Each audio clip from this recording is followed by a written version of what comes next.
Hi guys, it's Xenia. Welcome back to my channel.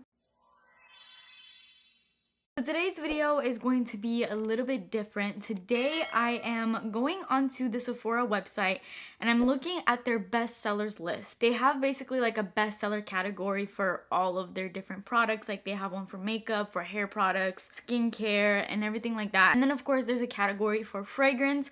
So I basically clicked on that and I have all of the best-selling perfumes that are in Sephora. It's a decently long list, but at the same time it's not, because it's not just perfumes. Like they also include their best-selling colognes. I will not be touching on their colognes that are on this list because I'm not familiar with these.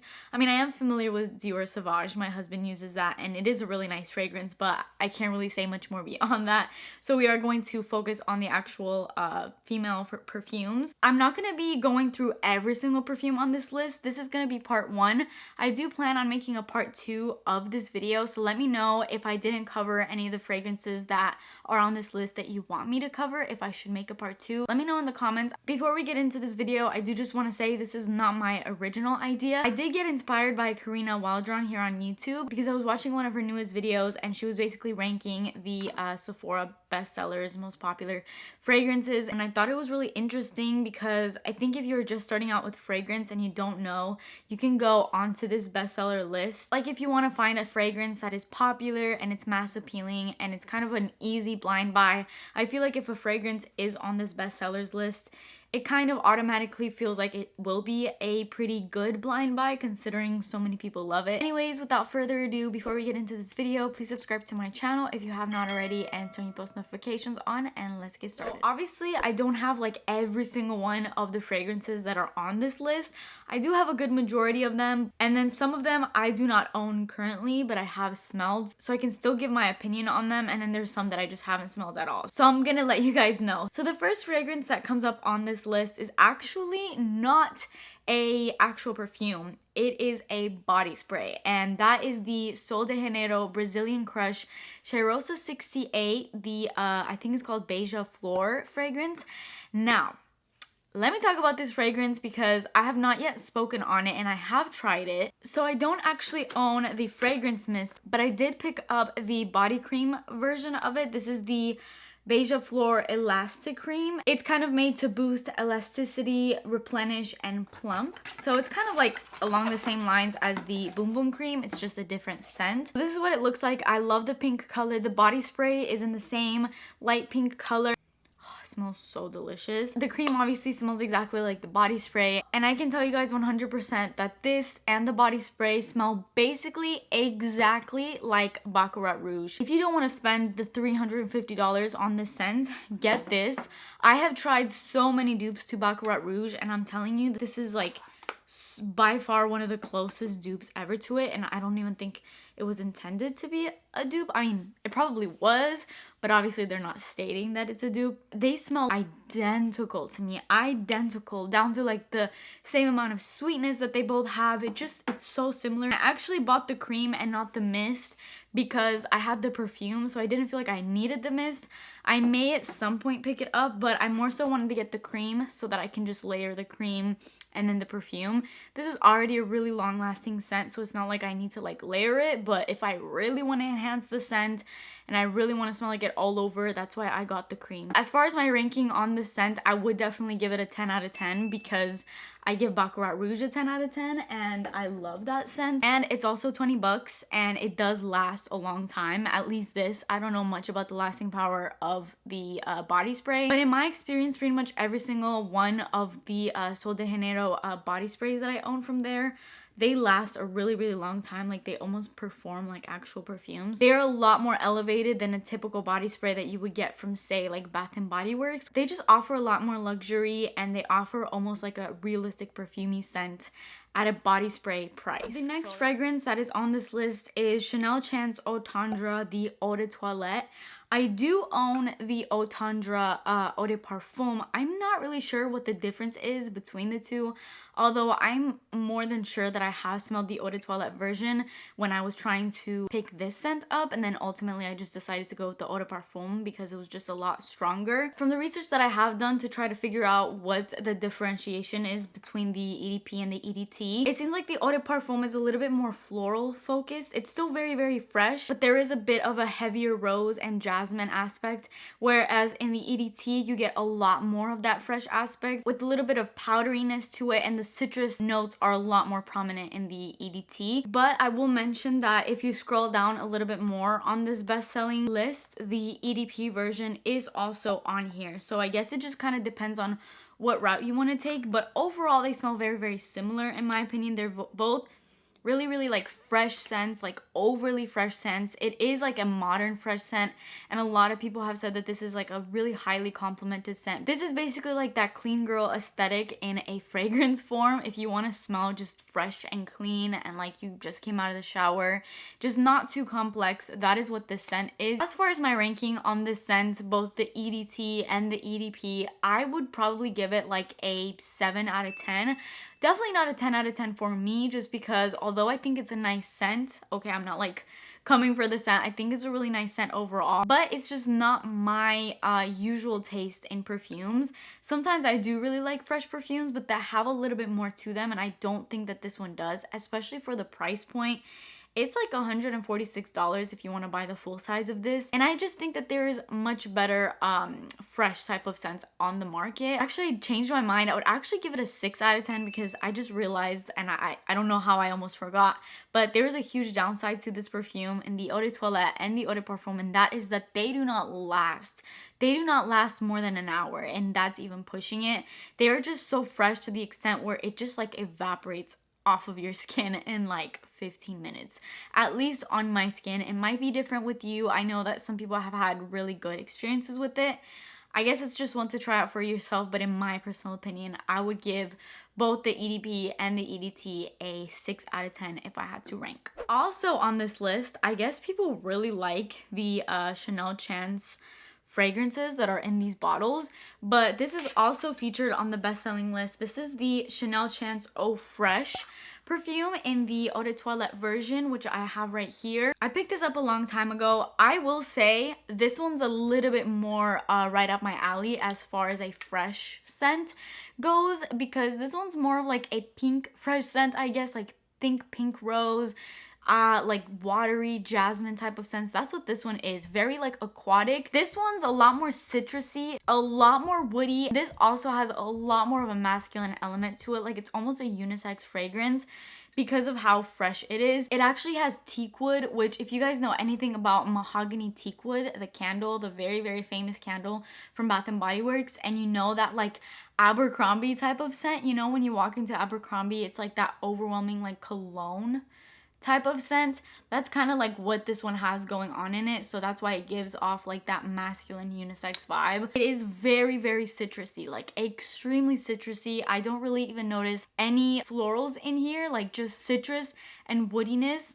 Like right now it literally smells like a cologne. I do really, really love this. I would definitely rank it a lot higher than the Tendre, but still I wouldn't rank it super high because again, it does not last. I would expect this one to last a little bit more because it overall smells a lot stronger and it projects a little bit more than the Tendre, but it still just doesn't perform that well. I'm not really sure what's going on with these fragrances. My ranking for this would be probably like an 8 out of 10 because I do really like it a lot more than the Tendre scents, but just still not enough to like give this like a 10 out of 10. It's definitely not there. The next perfume that I'm going to speak on, I will briefly kind of speak on it because I've only smelled this once and I absolutely fell in love with it, but they didn't have any in stock. I was in Sephora like a long time ago and then they discontinued this scent. And now, just recently, they have brought it back, but it's not in stores. They brought it back in a different packaging from what it was before because people love this scent, so I don't understand why they ever took it away in the first place.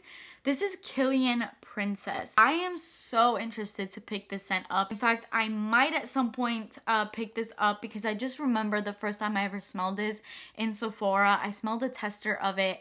And unfortunately, they didn't have any of the full size in stock. Otherwise, I would have bought it in like a heartbeat because I had such a good experience with it. It was such an amazing, sexy, sweet scent. There's like marshmallow in it. The notes are so warm and sweet and just gourmand and delicious. It's a little bit spicy as well, but there's marshmallow in here, but it's in a little bit of a different way than the marshmallow that is in for example, Kilian Love Don't Be Shy, whereas this one's like a lot more powdery, and this is kind of like almost like that sweet tart type of scent. This is almost like too powdery, too like sugary to like a crazy extent, whereas Kilian Princess was a little bit more died down because there's some like ginger notes and a little bit of spice that kind of balances it out, and it's just so incredibly sexy and flirty, and it smells so good to me. I would give this a 10 out of 10 even though I don't own it and I've barely smelled it. I just remember so distinctly how much of a good first impression I had with that perfume. So anyways, let's move on from that. The next scent that's on this list, again, we have another Sol de Janeiro spray. This is Cheirosa 62. This is the Brazilian Crush. This was the original body spray that they came out with, and then they came out with a bunch of sprays after this point. But this is such a classic. This is the scent that's in the Boom Boom Cream. It's like the scent that started it all. And they have since come out with so many products. You can literally get a dry shampoo of the scent. You can get a deodorant of the scent, which I also have and I love. And it's just kind of like this salted caramel type of scent. It smells like summer. It smells super hot. Like it smells sexy and sweet. There's just something about it at the same time. It's so hard to explain. It says with addictive pistachio caramel. It's just so ooey gooey delicious, but it's not the type of sweet scent that's sickly. There's something that balances it out in here, and it's so good. Like, this is such a sexy scent, and again, for 20 bucks you cannot go wrong with this scent. So I definitely would give that a 10 out of 10.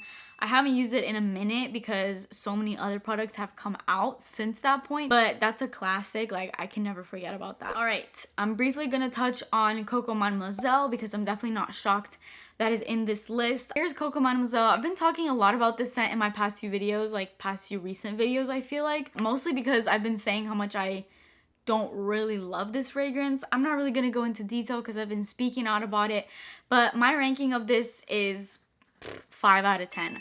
I would kind of just put it right in the middle because I don't think it's a bad scent, but I'm just not impressed by it anymore. I have other scents that I gravitate towards. This one's a bit too mature for my liking. I like a little bit more sweetness and a little bit less of like a patchouli heavy scent like this one is.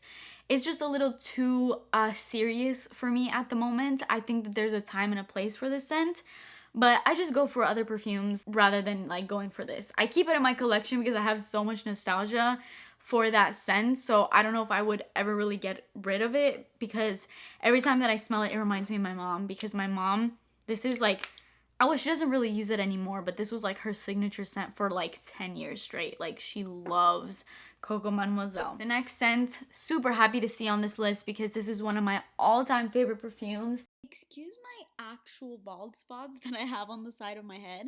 I swear they're not actually bald spots, at least I hope not. It's just the fact that my hair is super messy, so it's all like tangled when I put it up in a bun. So it kind of makes it just like spreads out my hair and it makes it look like I have bald spots. I swear I don't. At least I hope I don't. And that is Valentino Donna Born in Roma. I literally wore this like yesterday. I'm like about halfway done with it, and I need to like buy a backup or something because this is a scent I can never do without. This is like a scent that you know you're gonna wear and you know you're gonna get complimented, because I don't think that there's a single person that can smell this scent and dislike it. Like, there just isn't. Guys absolutely go crazy for this stuff. My husband and I were over some of our friends' house, and my friend told me that he bought this for his girlfriend and he loves it. Like, he thinks it's like the sexiest perfume ever. Guys love that perfume, women love that perfume, everybody loves that perfume. There's blackcurrant in it. You get some beautiful jasmine, but in like a really sweet, sexy way, and then you get bourbon vanilla. It's so, that's a must. That's a must.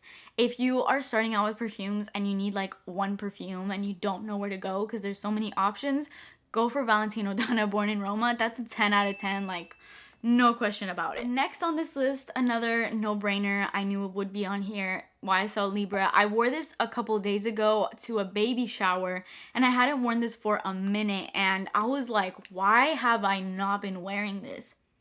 It is so good. It stayed on the entire day. Like seriously, one of the most longest lasting perfumes ever. Another really sexy scent, but this one is not so much as sweet as like Valentino Donna. There's a tiny bit of sweetness in here, but this one is giving off like boss, CEO. It is so sexy and sensual. But this is described as a warm floral, and the keynotes in here are lavender, orange blossom, and musk accord. It does kind of pull a little bit masculine at times because there is kind of like this strong woodiness to it, and that lavender does come across a bit unisex, but that's not what this scent is. Like this is not your typical unisex scent. There's elements of a cologne in here, but that's not all that this is. Like I wouldn't even say that this is a unisex scent. This is just a really, really powerful feminine scent, and it's very strong, projects like crazy. It's not the same type of scent as Thierry Mugler's Alien, but I would almost put them kind of in the same family as far as like performance wise, because of how strong they are and how long lasting that they are. They're just powerful fragrance. Like this is like a no joke type of fragrance, and definitely another one that's a 10 out of 10 for me.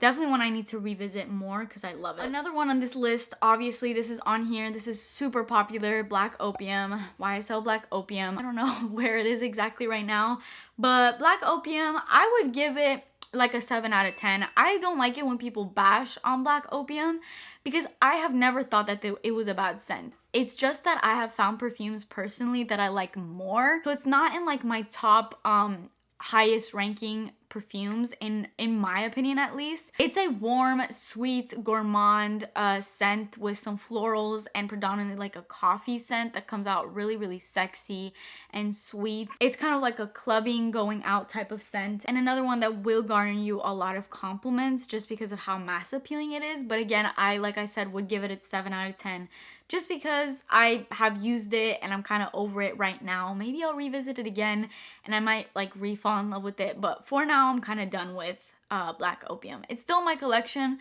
because I still reach for it at times.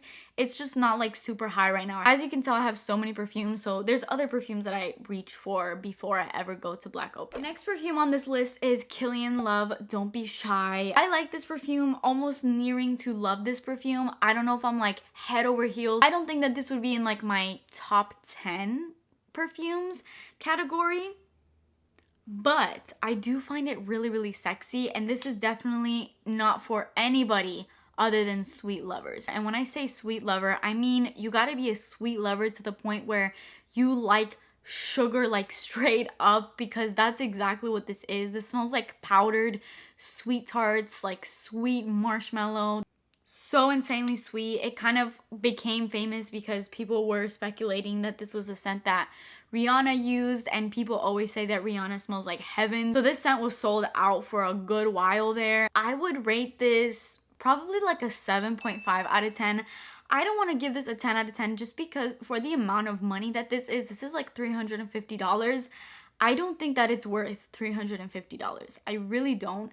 I mean, it is a good scent, and I can definitely smell the niche quality in here because it's a unique scent. I've never really smelled a scent like this before. I just don't think that it's worth the amount of money that it is. If this was like 80 to 100, I would justify it. Like, it is a good scent and it's very unique. But $350, that's a little pushing it for me. So that's why I wouldn't give that like the highest ranking ever, but I don't think it's bad. And if you want that scent, there's a ton of dupe houses that have duped that, and it's like exact same scent. So I don't think that you necessarily like need to spend all that money on that scent. The last scent that I'm going to review in this video, I'm actually going to be making a part 2 just because there's a lot of scents, and when I kind of go into detail and I kind of review scents, I don't like to just go like on the surface. I like to really deep dive into like the notes and tell you guys why I like something or why I don't like it. But I will be making a part 2 of this video because there's still a lot of perfumes on this list that I do want to talk about. But the last perfume that I'm going to rank is Burberry Her Eau de Parfum. I do have it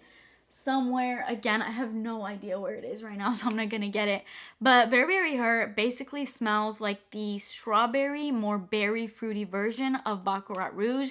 It has like that ozonic sort of strange vibe that Baccarat Rouge has, but Baccarat Rouge is sweet more in like this like synthetic sugary way, very hard to explain, whereas Burberry Her is sweet because it literally has like every berry imaginable in it. I think when you first spray it out, the most prominent berry that you get is gonna be strawberry, and it also comes in like this little light pink bottle, and that's kind of what it smells like. So you get like strawberry, I'm pretty sure you get raspberry, blueberry. It's like super berry like, so if you like berry notes, that is an amazing scent and one that will get you so many compliments, because who doesn't like berry scents? Like, it's a scent that is mass appealing. I feel like I think anybody can like it, and my ranking for it is probably a 9 out of 10. I would give it a 10 out of 10, but it's not a scent that I go to like on a daily basis. In fact, I haven't even worn it for a little bit, so that's why I'm not giving it a 10 out of 10, but scent wise it is a 10 out of 10.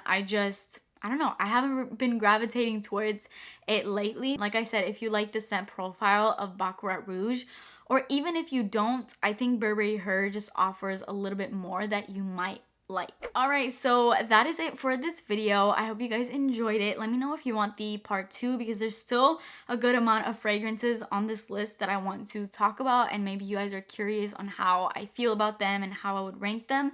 Let me know if you want the part 2 version, and I will definitely get that out as soon as possible. But that is it for me today. Please subscribe to my channel and turn your post notifications on, and I will see you guys in my next video. Bye!